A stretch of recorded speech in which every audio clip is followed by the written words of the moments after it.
the Republican senator from the great state of Arkansas, Tom Cotton. Senator, good morning to you. Good morning. Hope you all are well. We're doing well. Thank you very much. You know, it was in the last week or two we had a conversation with you on this program where we were talking about how you felt that the Democrats at their convention missed the opportunity to denounce law and, you know, the lawlessness that we're seeing on the streets and the chaos and the violence as well. Well, now, as Kristen Fisher just said, finally, Joe Biden has similar language to Donald Trump. The president's supporters suggest that that's because of polling, and Mr. Biden is on the wrong side of the issue. He was until now. Is that how you feel? Yeah, Steve, we've had 4 months where Democrats have refused to condemn this kind of terrible anti-police rhetoric, signs calling for the police to be defunded or even attacked. And now we have the attempted assassination of 2 police officers on the streets of Los Angeles. Everyone condemns that, but look at what happened afterwards as well. You had BLM radicals protesting in the emergency room entrance of the hospital where those 2 police officers struggled for their lives, chanting, "We hope they die." That's the kind of movement that Joe Biden supports and has empowered. That's what the Democrats have celebrated and marched alongside for 4 months. People who go to a hospital where 2 sheriff's deputies are struggling for their life and chant, "We hope they die." That is disgusting rhetoric. We all, as a nation, ought to be praying for police officers every day to come home safe, and if they're injured in the line of duty, to survive their injuries. Yeah, it took 8 hours, but then the Biden campaign condemned the assassination attempts. I want you to hear the president outline his agenda yesterday in Nevada, and then I want you to comment. Let's listen. At no time before has there been a clearer choice between 2 parties, 2 visions, 2 philosophies, 2 agendas for the future. Joe Biden spent the last 47 years selling out America. He was offshoring your jobs, throwing open your borders, depleting our military, and sacrificing your children's future to China. I've spent the last 4 years bringing our jobs back to America, securing our borders, rebuilding our military, and standing up to China. So the one thing is pretty clear. We're in debt. The deficit's high. And every Democrat that comes into office wants to cut the military anyway. Now they got an excuse. And if you're in the military, you might not like this or that or the president doing X, Y, or Z. But there's no question he gave you the tools to once again defend the country, Senator. Yeah, that's right, Brian. After 8 years of devastating Obama-Biden cuts, the president has helped rebuild our military. And that clip also highlights a central issue of this campaign, China. This week is the 20th anniversary of Joe Biden voting to give permanent most favored nation status to China. Just think about that, most favored nation status to a communist country.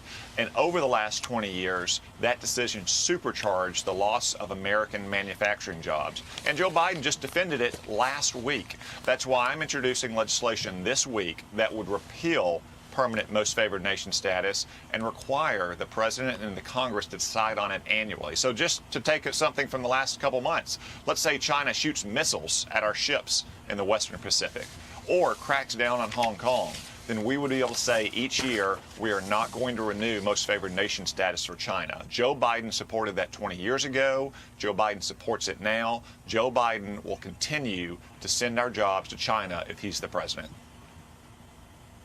Senator, there's been a lot of talk this week and the week before, frankly, about this new Netflix film, Cuties. I just started watching it myself. I find it deeply disturbing.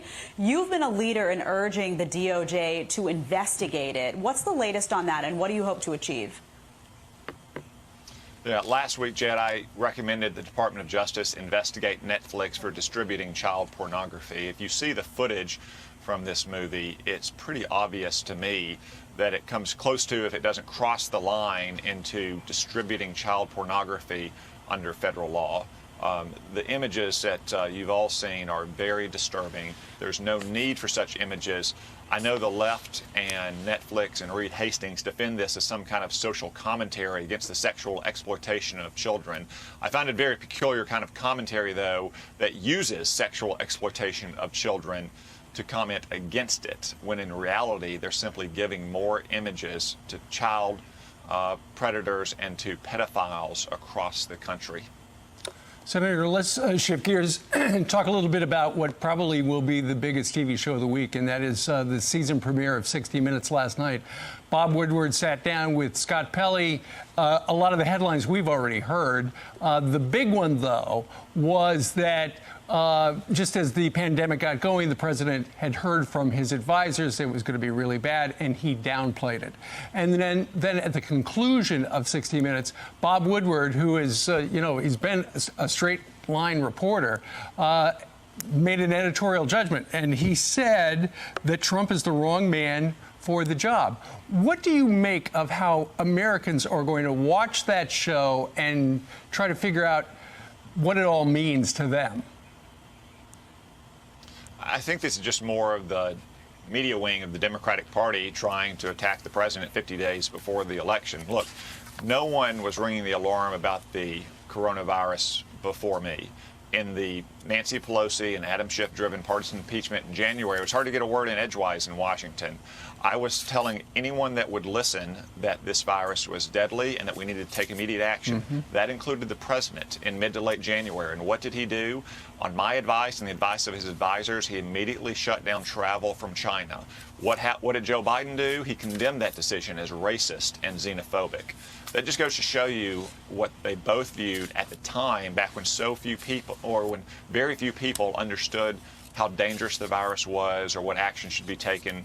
President Trump did the right thing. He protected Americans by shutting down travel. Joe Biden and the Democrats attacked him for that, even as people like Nancy Pelosi and Bill de Blasio continued to encourage people into February and even March to go out to large gatherings in their cities.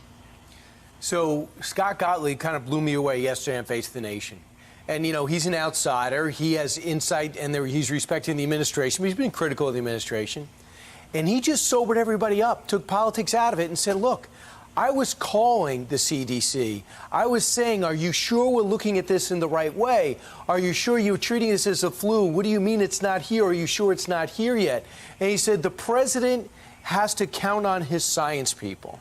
And if his science people are telling him one thing, that it's serious, but we have a test for it, and we're treating it like treating it one way, and it ends up coming in a different way, what do you expect the president who spent 50 years in business to know about this pandemic that's the first thing like it we've seen since 1918?